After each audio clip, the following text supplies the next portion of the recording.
Vamos a compartir la pantalla aquí.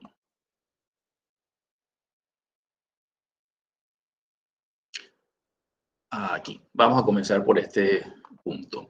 Bien, los ODS es una iniciativa de Naciones Unidas que va enfocada hacia lograr un anhelo, y ese anhelo es el de mejora en la vida de los ciudadanos y de los habitantes de este planeta, desde diferentes perspectivas y con un enfoque integral.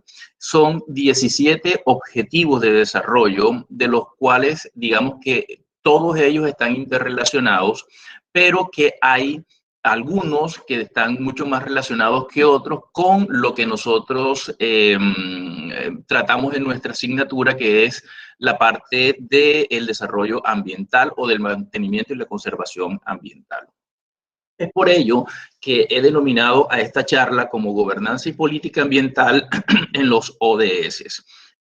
Lo que vamos a hacer es que vamos a hacer esta clase la vamos a dividir en dos partes, que es inicialmente ver de dónde viene eso de los ODS, cómo surgió esto de los ODS. Una segunda parte que va a tener que ver con cuáles son los principales objetivos y cómo están detallados en el caso colombiano esos objetivos de desarrollo sostenible. Y finalmente vamos a hacer una pequeña evaluación sobre en qué vamos después de 5 o 6 años de estar en los objetivos de desarrollo sustentable o sostenible. Bien, como les decía, son 17 objetivos de desarrollo sustentable. Aquí tenemos esta gráfica que seguramente la han tenido que ver en alguna publicación, algún periódico, en algún noticiero, y es una iniciativa de Naciones Unidas. Naciones Unidas es una organización de carácter global que nace con posterioridad a la Segunda Guerra Mundial y que ha buscado a través de sus acciones el desarrollo a nivel mundial. Y ese desarrollo ha tenido diferentes etapas o diferentes misiones a lo largo del tiempo. Con anterioridad a la Segunda Guerra Mundial, a partir de finales del siglo XIX y comienzos del XX, comenzaron a surgir una serie de asociaciones con esta intención global de lograr el bienestar de la humanidad. La Sociedad de las Naciones, por ejemplo, fue un germen de este tipo de cosas que ha ido evolucionando a lo largo del siglo XX y que está totalmente afianzado ahora en el siglo XXI. Sin embargo, lo que estamos viendo es que los avatares políticos, a pesar de que durante todo el siglo XX, 2 guerras mundiales, diferentes conflictos, cambios en sistemas de gobierno. Es decir, estas mismas organizaciones vieron el surgir del comunismo y su caída, y el afianzamiento del capitalismo en todas sus facetas, desde el más elemental hasta el más salvaje. Y se han ido adaptando a las circunstancias políticas y sociales. En este momento tenemos una crisis enorme, que es la crisis de salud que estamos viviendo, la pandemia, que ha echado por tierra todas las iniciativas que venían trabajándose en estos sentidos, pero seguramente este tipo de instituciones sobrevivirán e incluso se fortalecerán en este caso. De hecho, la Organización Mundial de la Salud depende de Naciones Unidas, es un organismo más de Naciones Unidas y ha tomado un protagonismo enorme porque es la que ha dado la voz de alarma sobre la existencia de esta pandemia y la forma en que se ha ido tratando. De hecho, la OMS acaba de sacar un manifiesto, una noticia en esta misma semana, en donde dice que estamos forjando un nacionalismo en torno a la salud. Quiere decir eso que hay una guerra entre países vedada por el acaparamiento de las vacunas y que hay ese nacionalismo a la final va a traer unas serias consecuencias porque va a dividir aún más el mundo entre quien puede vacunarse y por lo tanto tener garantizada su salud y quien no puede hacerlo. Lo estamos viendo en el caso nuestro como Colombia, en donde vamos, en términos generales, los países en vías de desarrollo, los llamados países en vías de desarrollo, que vamos a la cola en comparación con los países más desarrollados o más pudientes, en la consecución de las vacunas aprobadas hasta la fecha, ¿no? Los objetivos de desarrollo sostenibles, como les decía desde el principio, son un anhelo y hacen referencia al mundo que queremos o que pretendemos llegar a ser. Se ha definido como una oportunidad de seguir trabajando en la erradicación de algunos males que son endémicos en el planeta, como son la pobreza, el hambre, educación de calidad para todos, mejores servicios de salud, protección del medio ambiente, la construcción de sociedades pacíficas y cerrar esa brecha entre hombres ricos y pobres o entre mujeres y hombres, ¿no?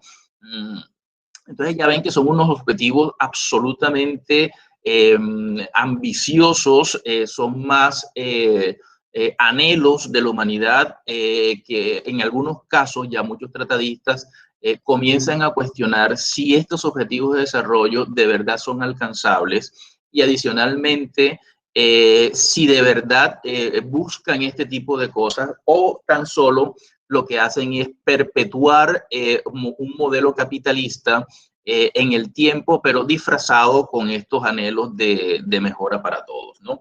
De eso también vamos a hablar un ratito más adelante. Para hacernos una idea de dónde viene todo esto, no nos vamos a remontar tanto en el tiempo, sino a partir de la Segunda Guerra Mundial. Una vez que se restauró, digamos, la paz a nivel global, es decir, entre Europa, Estados Unidos, fue vencida Alemania, Japón, etcétera, etcétera, quedó en evidencia que el mundo necesitaba retomar esa idea de la producción. Acuérdense que estamos en un sistema capitalista y que esto está ideado por países que forman el bloque del sistema capitalista. Y que por lo tanto el mantra de estos países, incluyéndonos nosotros en el sistema occidental, es la producción. Teníamos la convicción que a una mayor producción habrá una mejora en la calidad de vida, mejorarán los sueldos, mejorarán las condiciones de acceso a salud, a educación, etcétera, etcétera, ¿no?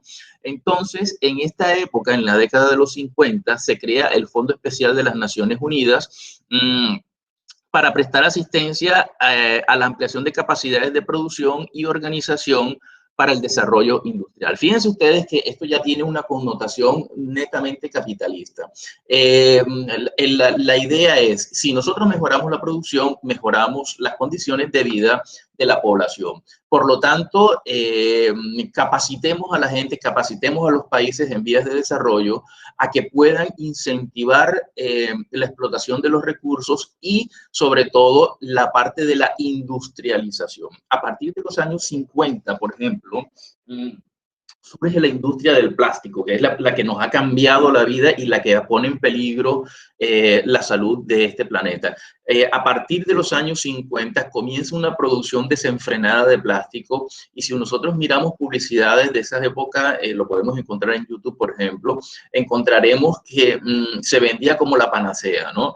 Y no se puede negar que cumplen una función muy cómoda y que se adapta perfectamente a los sistemas de producción al producir empaques, envases y toda una gama de utensilios que facilitan la vida o que nos hacen la vida mucho más cómoda.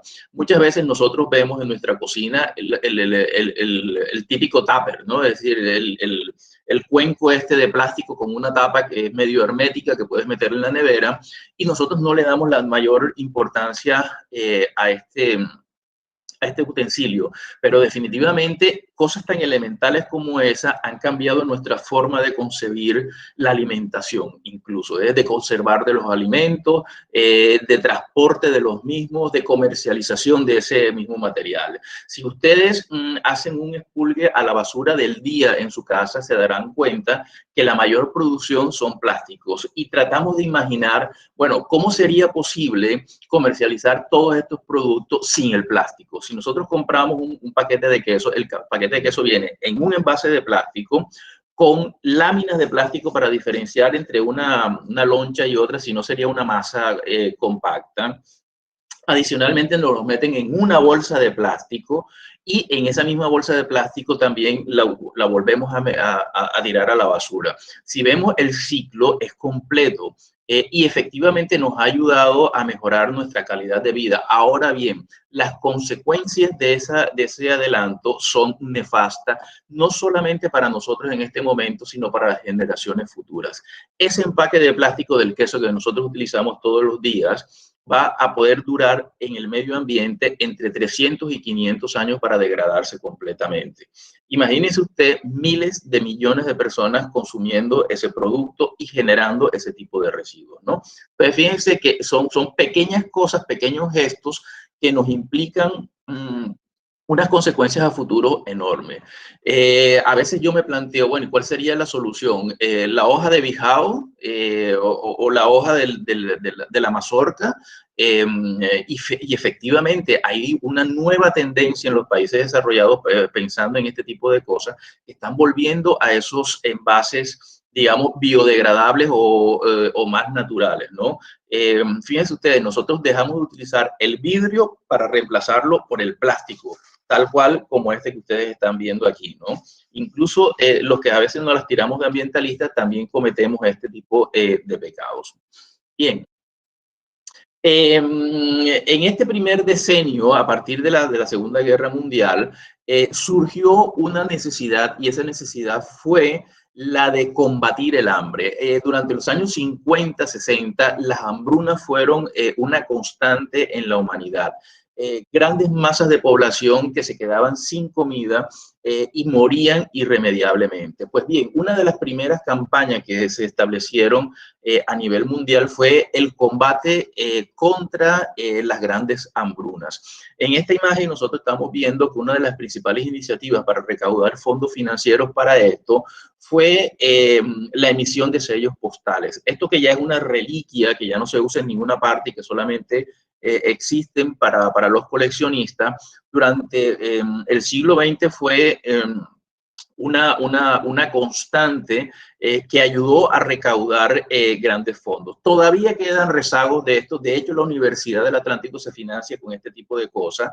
La estampilla Pro Ciudadela, que es, no la conocemos, no sabemos cómo es, nunca nos hemos percatado de ese tipo de cosas, pero la pagamos. Y cuando la pagamos es una especie de impuesto con el cual se financia parte de la educación. Pues bien, a través de esto de los sellos postales, se financió buena parte de lo que serían las campañas para erradicación del hambre.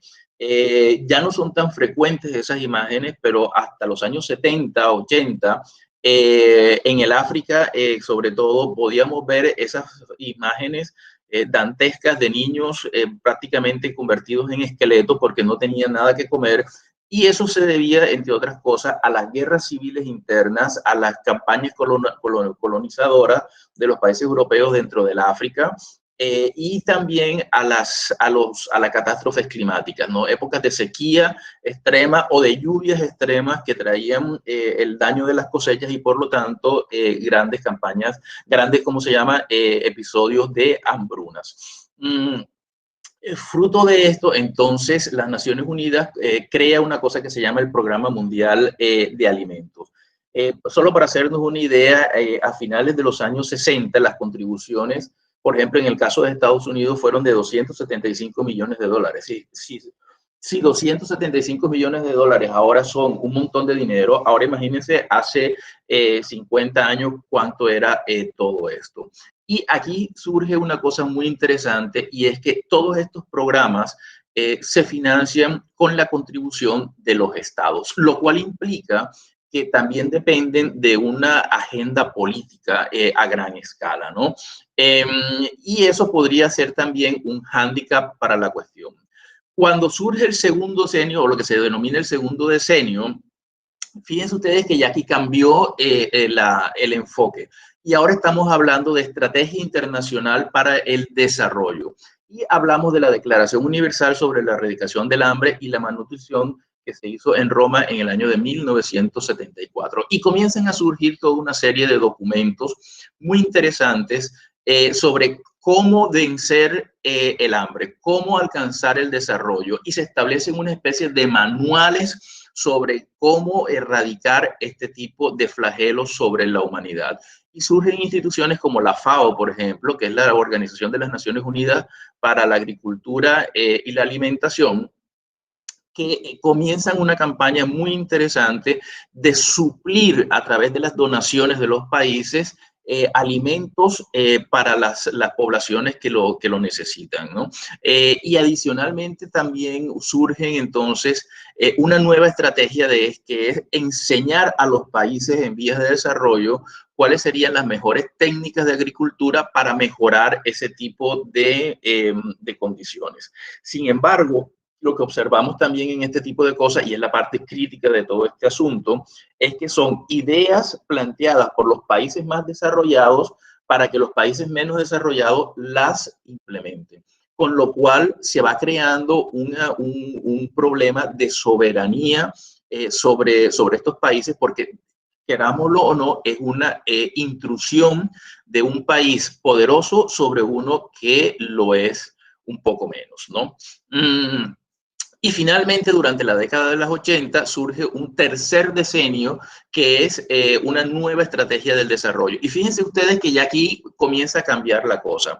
Ya comienza la parte de medio ambiente a tener una fuerza enorme en el discurso político. La infancia entra a formar parte también y surge UNICEF. Y comienza un nuevo ciclo que es el de la igualación de derechos entre hombres y mujeres. Entonces, fíjense ustedes que se comienza a diversificar todo este tipo de iniciativas y estas organizaciones comienzan a crecer exponencialmente, con toda su carga burocrática, con toda su carga política a nivel internacional, ¿no? En el cuarto decenio ya lo que hemos hecho es dar un giro completamente diferente. Durante los años 90 ya se hace evidente que esos modelos de desarrollo enfocados hacia una producción no dan el resultado adecuado y que están a la postre trayendo como consecuencia un deterioro enorme de los recursos naturales. Y fíjense ustedes que aquí surge una paradoja bien interesante y contradictoria. Desde los años 50 estamos diciendo que la producción es la clave para poder, el aumento en la producción es la clave para vencer esas desigualdades y alcanzar el bienestar. Y sin embargo, ahora, 50 años después, estamos viendo que ese aumento en la producción no ha resuelto el problema en absoluto. Al contrario, lo ha agravado enormemente. Entonces, ¿nos quedamos sin discursos en este punto? Sería la pregunta aquí. Y es una paradoja bien interesante que debemos plantearnos. Durante esta época de los 90, digamos que se experimenta un boom del sistema capitalista, pero comienzan a surgir una serie de problemas con respecto al medio ambiente. Entonces surgen, por ejemplo, la Oficina de las Naciones Unidas para la Reducción de Riesgos por Desastres. Comenzamos a hacer evidente que hay un aumento en el nivel del mar, que los sistemas de producción están acabando con el medio ambiente y que hay unas desigualdades enormes entre los países más desarrollados y los que tienen menos capacidad.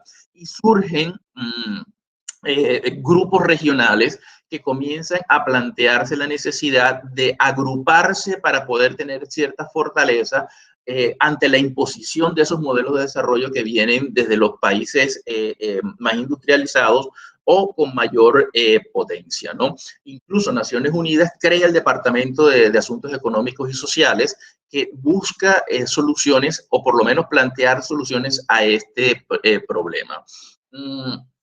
Dentro de esas actividades que se desarrollaron durante la década de los 90 hasta el 2000, surgen conferencias de carácter internacional como les decía, con esos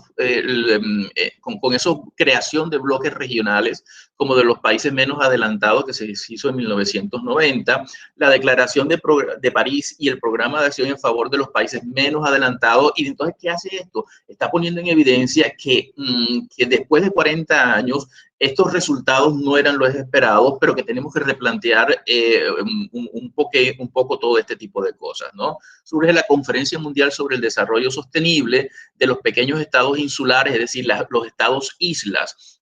Por ejemplo, tenemos el caso de Kiribati. Kiribati está en el Pacífico y es uno de esos estados que está en peligro de desaparecer, ¿no? Y como ellos, hay un montón de estados insulares que están por supuesto, en enorme desproporción con respecto a la toma de decisiones sobre lo que se está haciendo en el planeta. Con respecto a los países más poderosos, ¿no?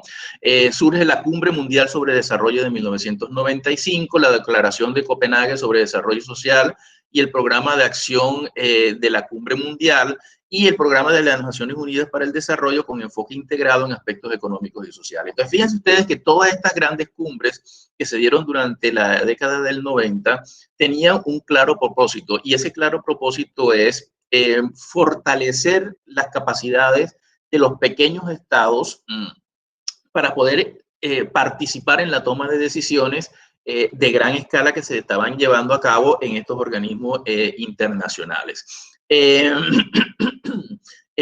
Durante este primer decenio, las Naciones Unidas estableció el programa de erradicación de la pobreza y trató de globalizar los impactos sociales y económicos hacia finales de los años 90. ¿Qué quiere decir eso? Que se ponen metas y esas metas tienen un tiempo fijo. Pero, ¿qué ha pasado? Ya pasaron los años 90 y estamos en el siglo XXI, ¿no? Y esas brechas de la pobreza lejos de bajar, lo que se han hecho es incrementar enormemente. Los más ricos siguen siendo más ricos y cada vez son más ricos, y los más pobres seguimos siendo pobres y cada vez seremos más pobres, y esa diferenciación entre una clase y otra cada vez toma mayor fortaleza. En este clima surge entonces una iniciativa que se llamó los Objetivos del Milenio. Esos objetivos estaban divididos en 8, que serán básicamente erradicar la pobreza, lograr una enseñanza primaria de carácter universal, promover la igualdad de género, reducir la mortalidad infantil, mejorar la salud materna, combatir el VIH. Acuérdense que durante los 90 fue la época del boom del VIH, el paludismo, la malaria y todo este tipo de enfermedades. Algunas han sido erradicadas y otras han sido simplemente controladas.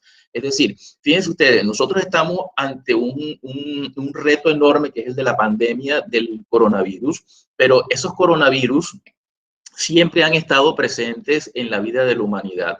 Y eso se debe a que cada vez hay un acercamiento mayor o una destrucción mayor de los entornos naturales, y esos virus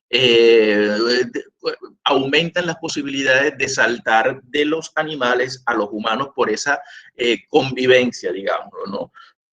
En el caso del VIH, por ejemplo, no tenemos una cura contra el VIH. O sea, ya han pasado 30 o 40 años desde esto y todavía es la hora que no tenemos una cura ni una vacuna que sea válida contra el VIH. Pero lo que sí hemos es desarrollado fármacos que ayudan a que esto ya se convierta en una enfermedad tratable.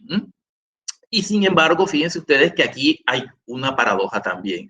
Todos estos países desarrollados que lucharon por la vacuna, que se esforzaron por lo de la vacuna, no encontraron la vacuna, pero encontraron estos mecanismos que hacen viable el convivir con la enfermedad, y ahí murió todo. Es decir, una vez que se pudo controlar los fondos financieros destinados a la búsqueda o a la investigación para una vacuna, dejaron de fluir. ¿Por qué? Porque la población ya pudo ser controlada, pero en los países desarrollados.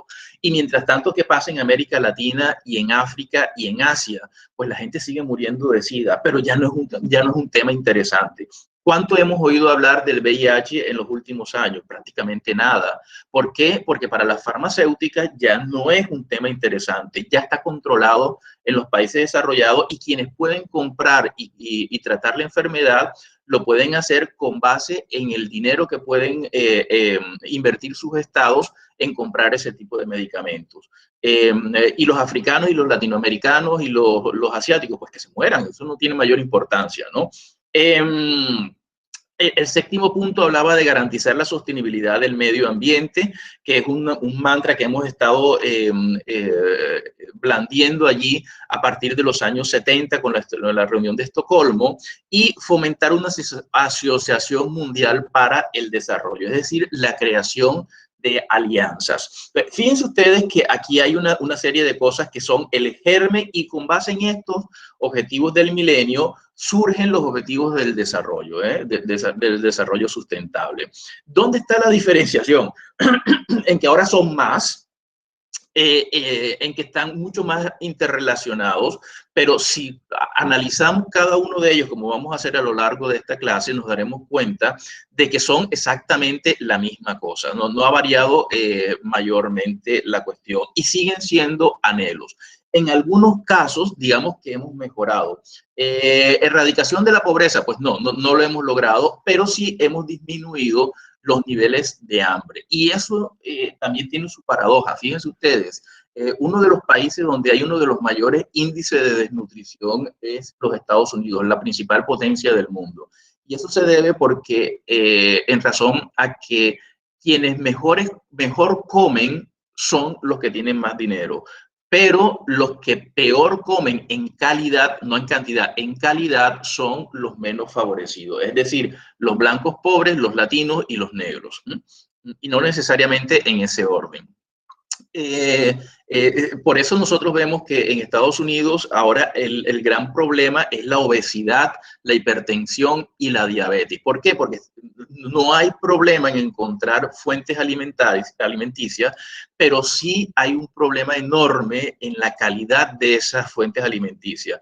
La persona alimentada a punta de papas fritas, hamburguesas, y dulce, o sea, las tres cosas terribles de la alimentación, que son grasa, sal y azúcar, está trayendo como consecuencia un aumento en esos niveles de enfermedades que son fácilmente prevenibles, como son la diabetes y la hipertensión, pero que nos está afectando enormemente.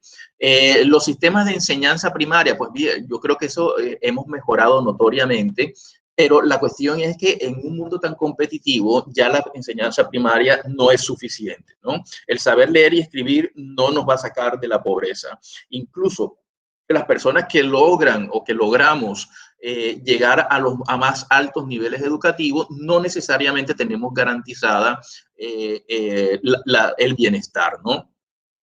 Igualdad de género, yo creo que hemos logrado muchas cosas, pero estamos todavía a años luz de lograr esa equiparación entre hombres y mujeres. Y una prueba de eso es que todavía seguimos en sociedades patriarcales con una alta injerencia de criterios de tipo ideológico y religioso. Y lo vemos, por ejemplo, en el caso de Europa, que parece que fuese la panacea y que va más bien como para atrás. En el caso de Polonia, por ejemplo, que acaba de sacar esa sentencia terrible que dice que las mujeres no pueden abortar y que el aborto está totalmente penalizado, ¿no? Pero también tenemos un punto a favor, por ejemplo, en el caso de Chile, y ahora que se está discutiendo en el de Argentina también. Los casos de mortalidad infantil se ha mejorado notoriamente en ese tipo de cosas. Igualmente lo que tiene que ver con salud materna. Eso no quita que todavía el parto sea una de las mayores causas de mortalidad de mujeres, sobre todo en países en vías de desarrollo, ¿no? Del SIDA ya hemos hablado, lo del medio ambiente, pues ya estamos viendo que hay una contradicción enorme entre el sistema de producción y la sostenibilidad del medio ambiente. Por un lado nos dicen, oye, cuidemos el medio ambiente, tenemos que cambiar nuestro modelo de consumo, pero por el otro lado nos están bombardeando todo el tiempo y los gobiernos incentivan estos programas de desarrollo en donde el mantra es el aumento de la producción. Y efectivamente suponemos que hay un fomento por la Asociación Mundial, la creación de alianzas de los grandes convenios internacionales para combatir el cambio climático, ese tipo de cosas. Pero vemos que eso depende mucho de los avatares políticos. Aquí vemos una relación entre estas dos tendencias. ¿Cuál era la diferencia entre los objetivos del milenio y los objetivos del desarrollo sustentable. Entonces, estamos viendo que hay unos puntos que son, digamos, como cruciales. Uno tiene que ver con las oportunidades de igualdad o de dignidad de los humanos, otro que tiene que ver con la población, otro con el planeta, con las partnerships, que significa algo así como esas alianzas, lo de la justicia intergeneracional y la prosperidad. Entonces, fíjense ustedes que los objetivos 1 y 3 de los objetivos del milenio se convierten en los 1 y 5 de los objetivos de desarrollo sustentable. El 2, 4, 5 y 6 se convierten en el 2, 3 y 4. Es decir, si quieren, el número ha cambiado mucho. El 7, que viene que ver con el planeta, sí que ha tenido una diversificación enorme, que están en el 6, en el 12, el 13, 14 y el 15. Por ejemplo, el 14, que es el que más me acuerdo yo, que es el de vida submarina. El 6, el 8, que equivalía a las alianzas, se convierte en el 17, que es exactamente el mismo. Y surgen unos cuantos nuevos, que son aquellos que tienen que ver con la justicia y la prosperidad, es decir, la mejora en las condiciones de vida, ¿no? Por lo tanto, esta agenda que surge a partir del año 2015 y que tiene como meta el 2030, se convierte en un acuerdo ético y programático entre naciones y personas para hacer frente a un desafío enorme que es el de la sociedad contemporánea. ¿Cuáles son nuestros grandes retos? Pues conservar el planeta básicamente, y una vez que conservemos el planeta, pues digamos que todo lo demás podría mejorar para las generaciones futuras. Pero fíjense ustedes, esa misma agenda nos está diciendo, oye, sí, tenemos que cambiar nuestro modelo de consumo, tenemos que preservar nuestro medio ambiente, pero ojo, tenemos un lento crecimiento económico y ese lento crecimiento económico lastra las posibilidades de mejora y por lo tanto conlleva desigualdades sociales, y también surge esa preocupación por la parte medioambiental. Y también, si bien ya ahora no tenemos grandes guerras a nivel planetario, sí tenemos mucho microconflicto en todas partes. Tenemos el caso de Siria, de todo Oriente Medio, tenemos el caso de las desigualdades en América Latina que están trayendo como consecuencia una delincuencia, los problemas de corrupción que es el cáncer que nos lleva, ¿cómo se llama? Que nos lleva a todos en este tren de desesperanza, y que lo vivimos día a día, incluso a nuestros niveles más locales, ¿no? Y entonces, en este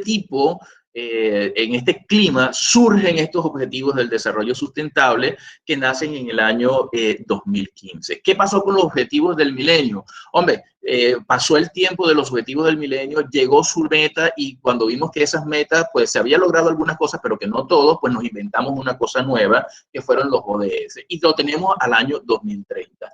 ¿Qué pasará en el año 2030 cuando veamos que esto no ha dado los resultados que esperábamos? Pues seguramente ya están pensando estas grandes organizaciones en inventarse otro rollo, otro cuento parecido a esto, y surgirán otro tipo de objetivos y lo llamaremos de otra manera y será un gráfico así muy colorido, muy bonito, muy simpático, y seguiremos en este mismo paseo.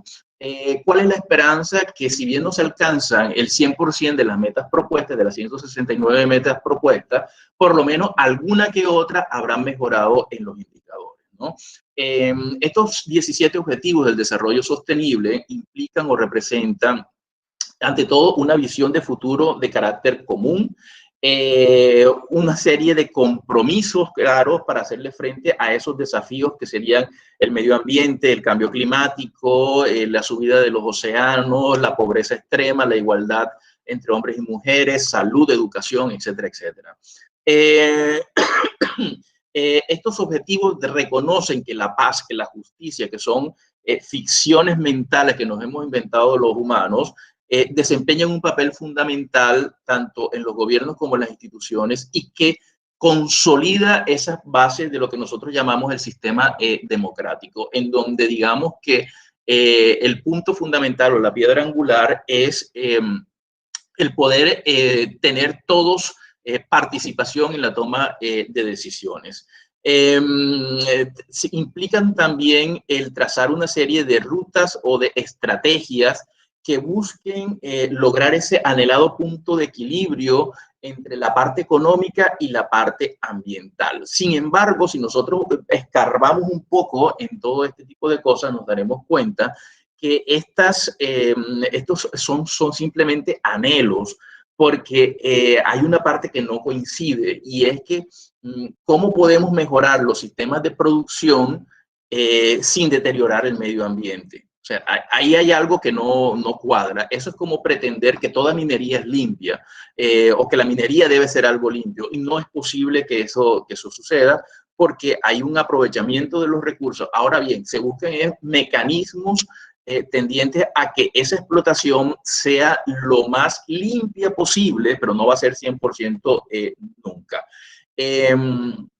Y por supuesto, por último, concluimos que factores como el cambio climático son evidentes, cada vez son más palpables, cada vez tenemos elementos extremos o fenómenos climáticos extremos que nos están diciendo, oye, este país tiene fiebre, tiene síntomas de resfriado, y esto puede terminar en una pulmonía si no lo tratamos a tiempo. Digamos que estos objetivos del desarrollo sustentable están basados en tres enfoques principales, y esos tres enfoques principales son la universalidad, el respeto a los derechos humanos y la integralidad. La universalidad, porque ya hemos visto a lo largo de todo este discurso que la idea es que sean de carácter global, por lo menos dentro de Occidente, ¿no? De lo que nosotros llamamos Occidente. Hay una clara alusión a la protección de los grupos vulnerables, de las etnias vulnerables, y eso se hace desde el punto de vista jurídico, pero también desde el punto de vista ambiental, ¿no? Los países desarrollados lo que han hecho hasta ahora es explotar a los países menos desarrollados, que curiosamente es donde están los recursos naturales, pero nosotros no nos quedamos con los beneficios de ese tipo de cosas, ¿no? Y la integralidad, que reconoce que tanto la economía como los problemas sociales como los problemas ambientales no pueden ser tratados de manera independiente, porque eso ya hemos visto que no funciona. Entonces, nos inventamos el discurso de la integralidad, de la interdisciplinariedad, y consideramos que efectivamente, hasta que no aparezca alguna nueva panacea, este es el mecanismo más idóneo para salir adelante con este tipo de cosas. ¿Qué hemos hecho nosotros en Colombia? Pues mire, hemos seguido simple y llanamente la cuerda de toda una serie de acciones que se han llevado a nivel internacional, que nosotros vamos adaptando a nuestras condiciones. Y fruto de eso surge lo que es la política y la gobernanza, entendida la política como aquella guía que nos ayuda a tener un norte, un objetivo en específico, y comenzamos a sacar documentos. Ahora bien, hay una serie de preguntas ¿cómo se llama? Que nos plantea ciertas dudas sobre este tipo de cosas. Nosotros tenemos políticas para dar y para regalar. Aquí yo he señalado algunas de las que tenemos en Colombia, que son aquellas que se van haciendo a través de los documentos del Consejo Nacional de Política Económica y Social. Y tenemos de todos los pelambres. Tenemos la Política Nacional para la Gestión Integral de la Biodiversidad y los Recursos Ecosistémicos, la Política para la Gestión Sostenible del Suelo, la Política para Humedales, para Educación Ambiental, para el desarrollo sostenible de los espacios oceánicos y las zonas costeras, el de gestión ambiental urbana, el de prevención de contaminación del aire, y un largo etcétera. Y creo que allí me faltan todavía algunas más que han surgido en los últimos tiempos y que sinceramente no he tenido la capacidad de ir poniéndolas todas en blanco sobre negro. Y eso ha implicado también un desarrollo normativo a nivel interno de cada país para poder hacer frente a esos retos de esos objetivos de desarrollo sustentables, ¿no?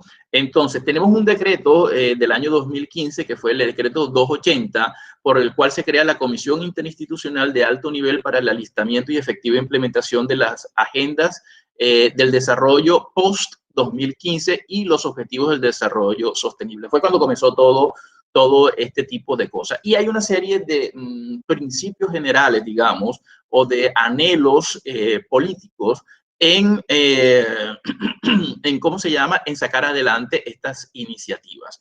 Entonces, básicamente dice que ante la adopción por parte de la comunidad internacional de este modelo de desarrollo sustentable o sostenible, a ver, hay algunos tratadistas que dicen que hay una diferenciación enorme entre lo de sostenible y sustentable, pero en términos generales, y para no hilar tan fino, la palabra sostenible o sustentable es un anglicismo que ha sido traducido al español, sustainability. Y por lo tanto, pues en términos reales, eso es como buscarle más pelos al gato, porque creo que todos entendemos que esta teoría básicamente lo que dice es que debemos buscar un modelo de desarrollo que nos permita utilizar los recursos naturales hoy en día, pero con miras a que le dejemos alguito a las generaciones futuras, ¿no?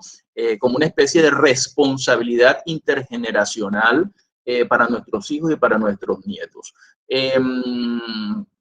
Y que por lo tanto, pues, el adoptar esta agenda implica que los estados deben tomar acciones que sean concretas y encaminadas a lograr un equilibrio entre la parte ambiental, la parte social y la parte económica. Hasta aquí suena todo maravilloso, ¿verdad? Es lógico, es deseable. Ahora bien, ¿cómo lo hacemos? Ese ahí ya es donde la cuestión se complica un poco más, ¿no? Y por eso hablamos de estrategias transversales, es decir, que impregnan absolutamente todo. Y esto se ve reflejado, por supuesto, en los planes nacionales de desarrollo.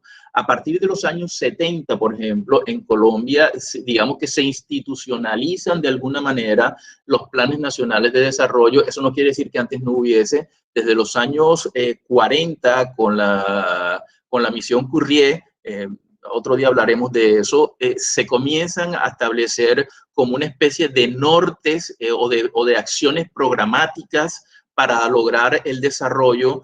Y la primera que surgió en Colombia fue a través del Banco Interamericano de Desarrollo y la importación, por decirlo de alguna manera, de Lucien Currier, que era un economista de este banco, que llegó a Colombia en los años 40, hizo uno de los primeros diagnósticos serios, y el señor hizo algunas recomendaciones sobre lo que debería hacer el país para lograr su desarrollo, obviamente visto desde la perspectiva de los años 40, sobre lo que se entendía por desarrollo, ¿no? Y dice que todo Estado de Derecho debe basarse en una serie de principios como son la transparencia, la rendición de cuentas, la toma de decisiones desde el punto de vista participativo, y que todo esto se logra a través de la implementación de políticas de carácter público con programas, acciones y planes para la mejora, que tienen como último fin la mejora de la calidad de vida de los ciudadanos, ¿no? Y que para el logro de estas decisiones, pues es necesario que estos países tomen medidas que en algunos casos podrían llegar a ser disruptivas con respecto a la tradición, ¿verdad? Uno de los puntos es tratar de establecer equilibrios a nivel territorial que puedan garantizar un bienestar colectivo para toda la comunidad, para todo el país, en este caso, ¿no? Y con base en eso, pues entonces, este Plan Nacional de Desarrollo del año 2014-2018 mete un concepto completamente, digamos, novedoso para nuestro momento, sobre el cual ya veníamos trabajando, pero digamos que lo mete dentro de la agenda política, que es el enfoque prospectivo. Es decir, que nos permita abordar todo este tipo de cosas con una mira a futuro, ¿no? Buscando sobre todo erradicación de la pobreza de manera equilibrada en todo el territorio nacional, pero sobre todo imprimiéndole una dimensión a largo plazo en este tipo de programas, no inmediatista, sino a largo plazo, que yo creo que es uno de los grandes problemas que tenemos en las políticas colombianas, ¿no? Bien, digamos que hasta aquí hay una parte muy genérica y después vamos a comenzar ahora a mirar cuáles son cada uno de esos 17 objetivos de desarrollo sustentable y cuáles van a ser sus puntos primordiales. Como les decía, estos a nivel internacional se trazaron 169 metas dentro de los 17 objetivos del desarrollo. El primero, que es el fin de la pobreza, que es, ya ven, es una cosa bastante etérea. Y podemos decir que la pobreza en Colombia, por lo menos la monetaria, ¿cómo se llama? Para la primera década del siglo XXI, estaba en un 27% aproximadamente, y que esto comenzó a ralentizarse, pero lo que hemos visto es que la realidad nos ha golpeado con esto de la pandemia. Lo de los trapos rojos en las casas donde la gente decía, oiga, no he comido y tengo hambre, puso en evidencia la fragilidad de lo que nosotros creíamos que era cierto desarrollo y cierta seguridad, ¿no? 13 millones de colombianos continúan en pobreza y ahora con esta cuestión yo creo que ha aumentado exponencialmente.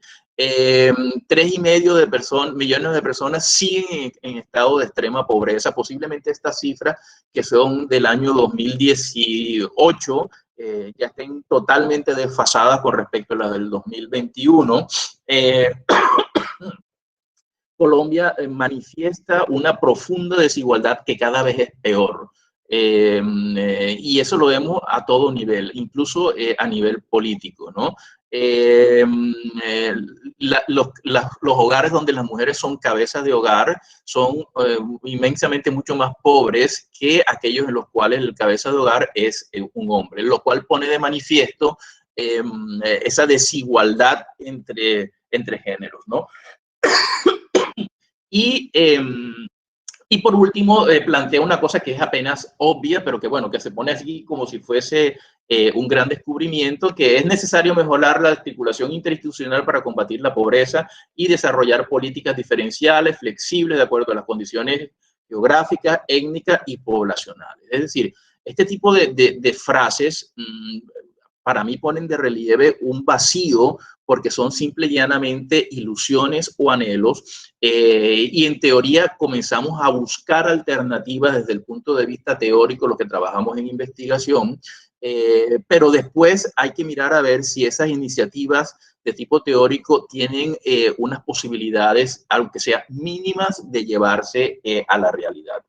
Así, en este sentido, podríamos explicar todos y cada uno de los objetivos. El segundo es cero hambre, ¿no? Es decir, procurar que todo el mundo coma, básicamente. Ahora bien, la cuestión no es procurar que todo el mundo coma, sino que todo el mundo coma bien, ¿sí?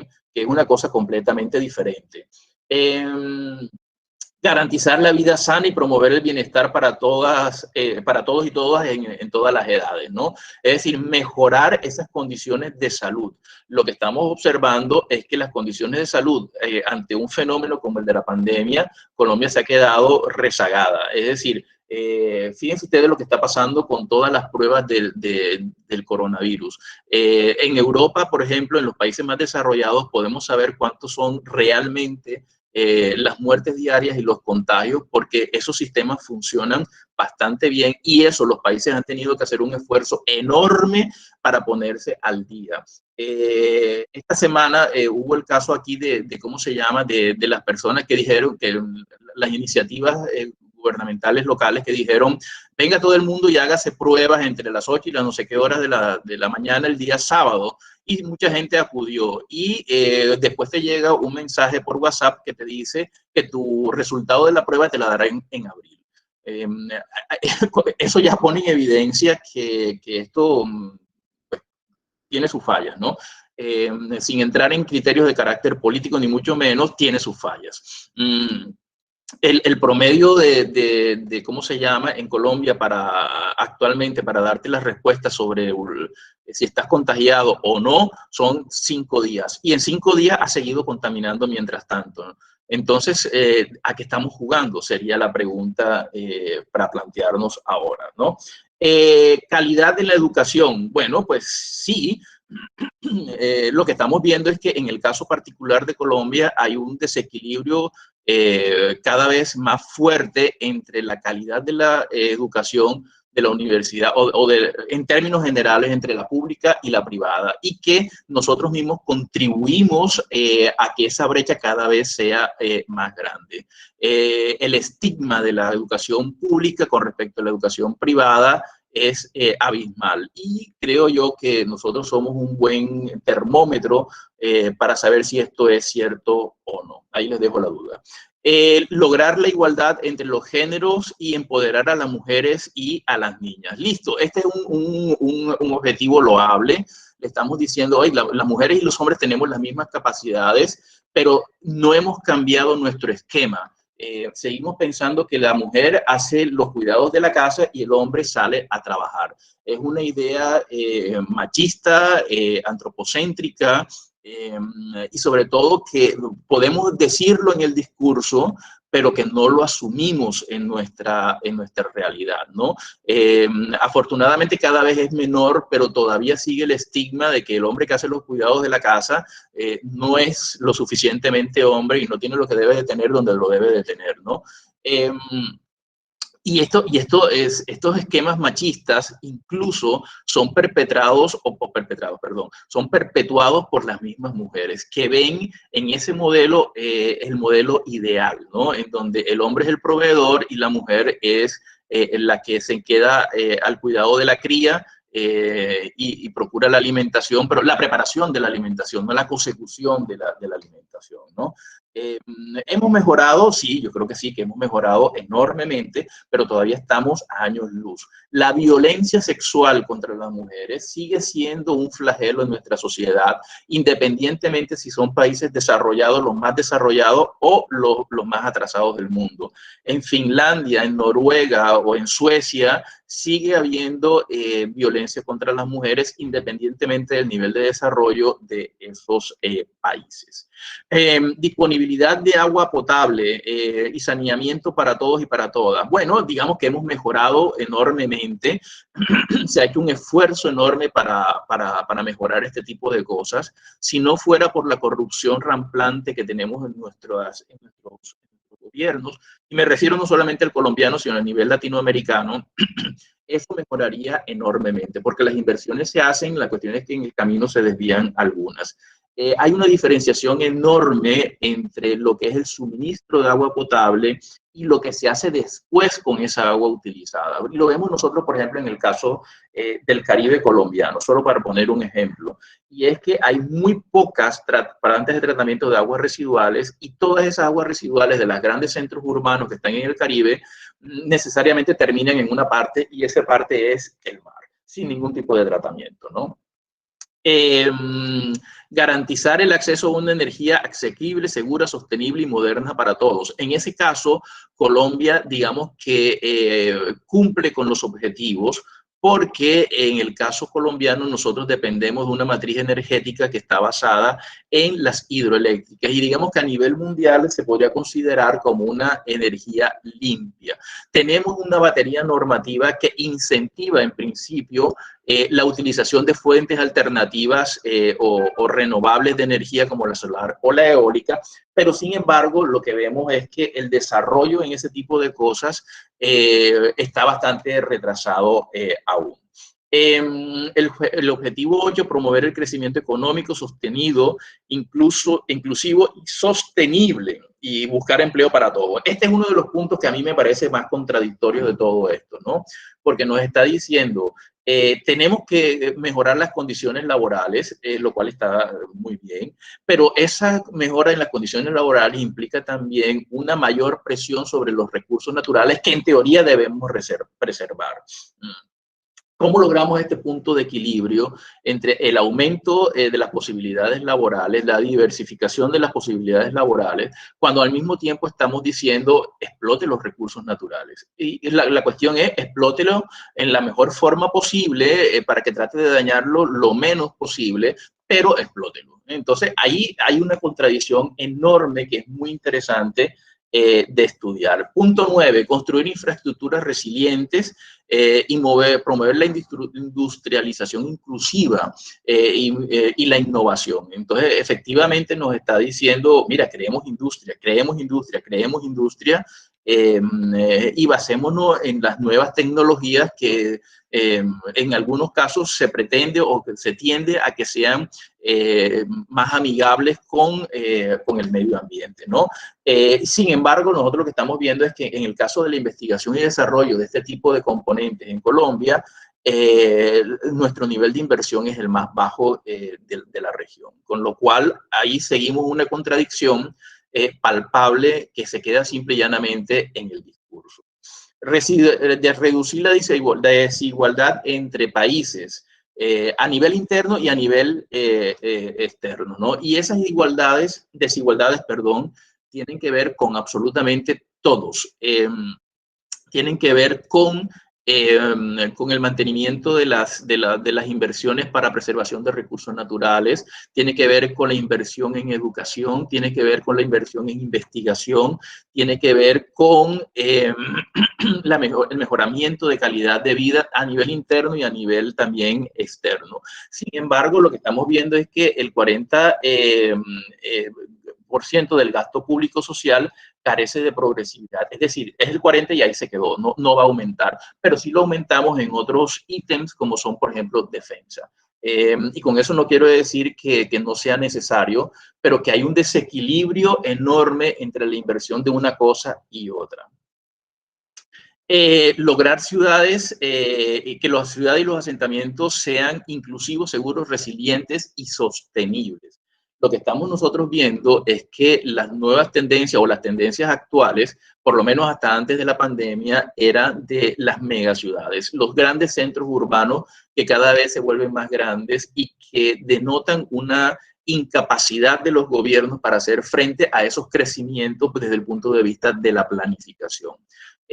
Por más que tengamos planes de ordenamientos territoriales, como bien lo dice la estadística, la gran mayoría de ellos están vencidos, normalmente no se están renovando, demoran tiempos enormes porque eso depende también de una agenda política y de unos intereses políticos.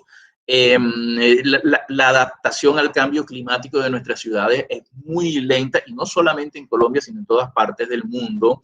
Y ahora lo que estamos viendo es que a raíz de la pandemia nos hemos dado cuenta de que vivir en la ciudad no es exactamente la panacea. El confinamiento nos ha mostrado que el encierro es una cosa terrible y entonces ahora se experimenta una nueva tendencia a ir hacia las afueras de las ciudades. Pero ¿esto qué implica? Implica que salimos un poquito de las ciudades, pero no tanto. Y por lo tanto hay una expansión de la zona urbana hacia la zona de expansión urbana o rural, ¿no? Pero eso no implica que estemos mejorando las condiciones en el campo para que el campo sea un lugar atractivo. Garantizar modalidades de consumo y de producción sostenible. Bueno, esto es como la cuadratura del círculo, ¿no? ¿Cómo hacemos para mejorar la producción y para que esta producción sea amigable con nuestro entorno? Es una de las grandes paradojas y una de las grandes preguntas que nos hacemos con respecto a este tipo de planteamientos, ¿no? Quedaría para discutir bastante. Adoptar medidas urgentes para combatir el cambio climático. Bueno, pues las agendas internacionales están volcadas en esto. Todos somos conscientes de que necesitamos frenar el calentamiento global, la emisión de sustancias con efecto o de gases con efecto invernadero. Para eso están los grandes acuerdos internacionales como el de París, del cual Estados Unidos se salió durante la administración saliente y que ahora en principio y en teoría vuelve a la agenda ambiental. Sin embargo, fíjense ustedes, en el caso de Obama, una cosa es el discurso y otra cosa es la acción, ¿no? Durante el periodo de Obama lo que se hizo fue un discurso muy amigable con la cuestión, pero cero acciones a nivel interno, porque básicamente el país no estaba dispuesto a frenar su producción por este tipo de cosas, que lo hagan otros. Básicamente es la idea, ¿no? El objetivo que más me interesa a mí, el objetivo 14 de vida submarina, que es conservar y utilizar de forma sostenible los océanos. ¿Qué hemos hecho en este tipo de cosas? Creo que hemos avanzado en algunas cosas, por lo menos a nivel dogmático, a nivel papel. A partir de la implementación de las políticas nacionales sobre mares y océanos, hemos mejorado notoriamente la batería jurídica, pero ahí viene el pero, ¿cómo hacemos para implementar estas normativas?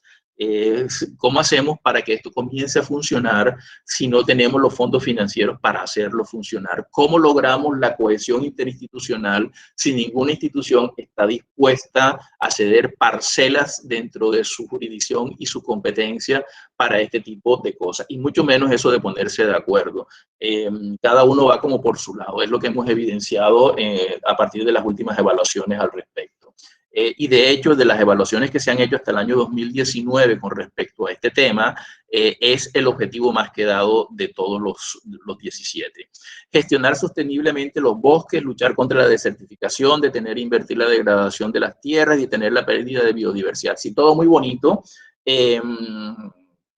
pero fíjense ustedes, a pesar de que tenemos la declaración de los sujetos de derecho, hemos dicho que el Amazonas es un sujeto de derecho y que por lo tanto merece la mayor protección del mundo, seguimos vedadamente invadiendo esas fronteras, incluso la de los parques nacionales, las áreas protegidas, e incluso se observa que a nivel legislativo, por un lado se dice, oiga, no se puede tocar esto, pero por el otro lado te vienen y te dice, bueno, toca un poquitico, ¿no? Entonces, son esas políticas contradictorias que se ven reflejadas en nuestro diario vivir. El aumento de los cultivos ilegales está trayendo como consecuencia también un aumento en los procesos de deforestación en el país. Las especies invasoras también se convierten en un problema de enormes proporciones, es decir, la introducción de especies exógenas a nuestro sistema está trayendo como consecuencia este tipo de cosas. El objetivo 16, que es promover sociedades justas, pacíficas e inclusivas, digamos que es uno de los que está más en nuestra mente y que tiene que ver con la reducción de los niveles de violencia. Lo que estamos viendo es que está pasando exactamente lo contrario.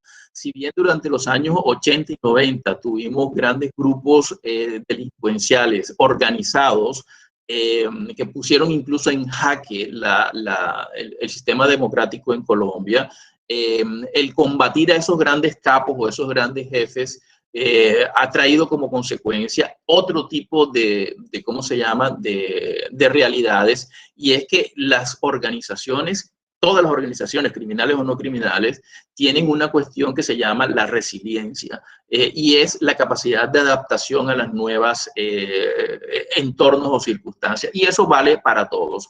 ¿Qué han hecho los grupos armados, los grupos ilegales, los grupos insurrectos? Pues simplemente adaptarse a las nuevas condiciones y evolucionar hacia otras formas.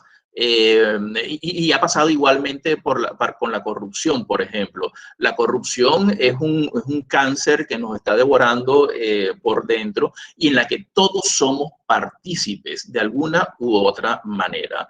Cuando yo le digo a mi profesor, hey, profe, écheme una ayudita ahí, eso se llama corrupción. Y si el profesor se presta, es un profesor corrupto también. Así que ya saben que por aquí, por ese lado, la cosa no va. Por último, el 17, fortalecer los medios de implementación para revitalizar la Asociación Mundial para el Desarrollo Sostenible. Todo este titulón, que parece un bestseller, básicamente lo que está diciendo es, hey, colaboremos entre todos, pongámonos de acuerdo, movilicemos recursos a nivel mundial para que esta cosa pueda funcionar. La cuestión es que esa movilización de esos recursos tiene costo, no son a fondo perdido, son préstamos, son empréstitos más bien, ¿no? Y lo otro es que en el mejor de los casos, si se logran movilizar esos recursos, ese cáncer de la corrupción hará que la utilización de esos mismos recursos en muchas ocasiones no logre los objetivos que se han priorizado. Bien, digamos que esos son digamos, los grandes problemas que nosotros tenemos con respecto a todo esto de los ODS. Ahora bien, ¿qué está pasando en América Latina? ¿Cómo estamos dando cumplimiento a esos ODS en América Latina?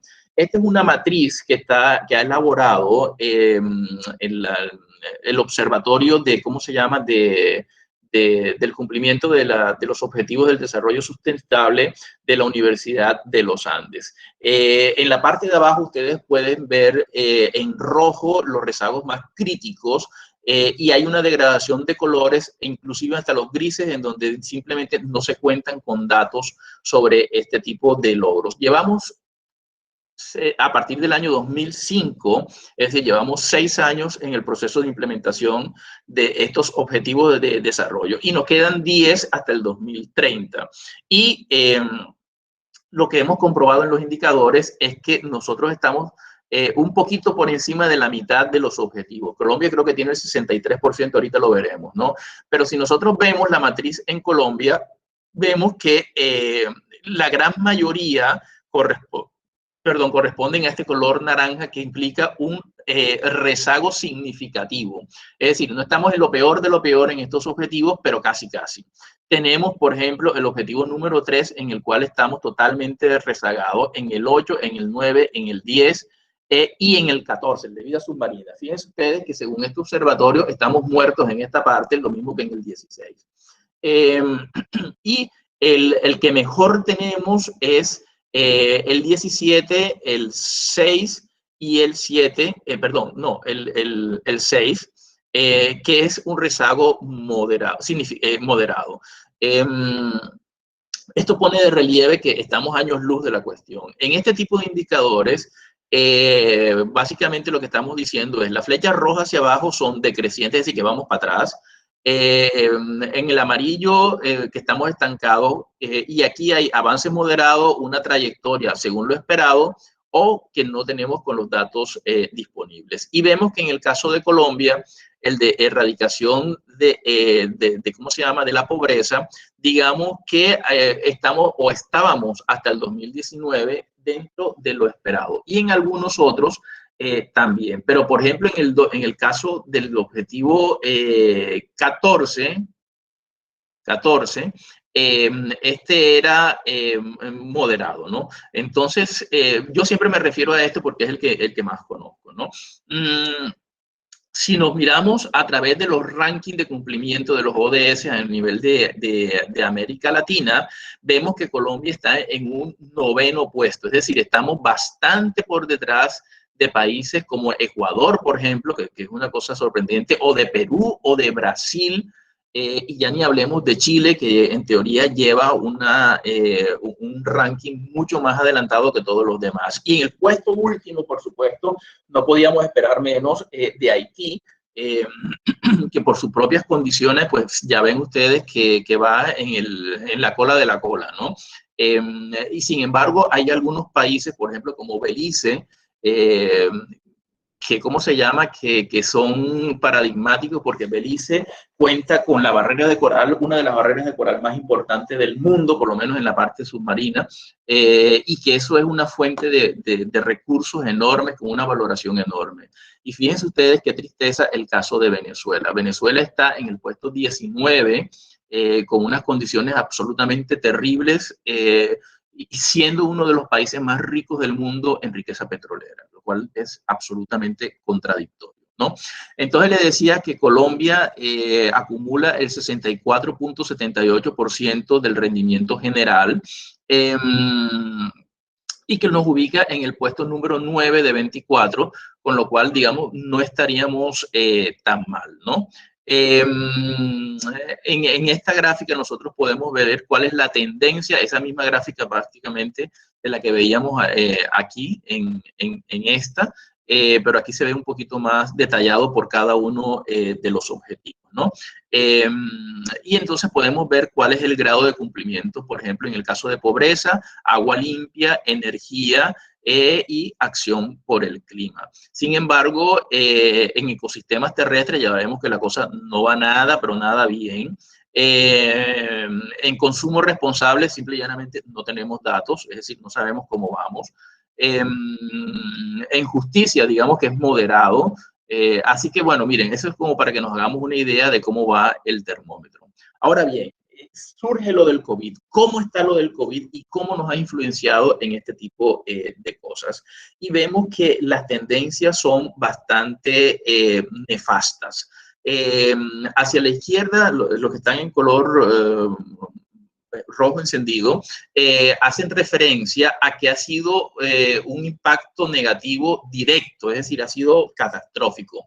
La desigualdad es terrible, cada vez peor. Trabajo, mal. Pobreza, nada. Salud y bienestar, fatal. Educación y calidad, rajados allí también. Hambre cero, también. Y así vamos progresivamente. ¿Y en qué vamos relativamente, cómo se llama? Digamos, no tan mal. Entonces, ahí volvemos, por ejemplo, a los ODS, al ODS de vida submarina. Estamos totalmente estancados en eso. No hemos mejorado en absoluto en principio, ¿no? En consumo responsable, hay un atisbo por allí y digamos que ha sido un impacto positivo indirecto, ¿no? Estaría más o menos por ahí. Yo incluso diría que sigue en el estado neutro, más bien, ¿no?